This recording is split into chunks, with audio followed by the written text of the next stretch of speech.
20 মে ইরানের সর্বোচ্চ নেতা আলী খামেনির সম্ভাব্য উত্তরসূরি হিসেবে পরিচিত প্রেসিডেন্ট ইব্রাহিম রাইসি আজারবাইজানের সীমান্তের কাছে পার্বত্য এলাকায় হেলিকপ্টার বিধ্বস্ত হয়ে নিহত হয়েছেন।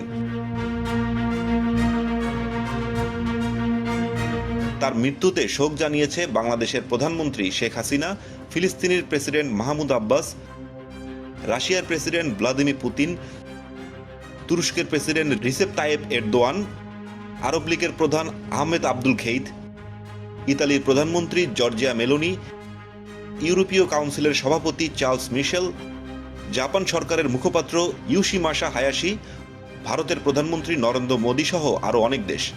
এছাড়া তার মৃত্যুতে হামাস একটি বিবৃতিতে শোক জানায়। বিভিন্ন রাষ্ট্রপ্রধানরা ইব্রাহিম রাইসের মৃত্যুতে শোক জানালেও এখনও পর্যন্ত কোনো মন্তব্য করেনি যুক্তরাষ্ট্র।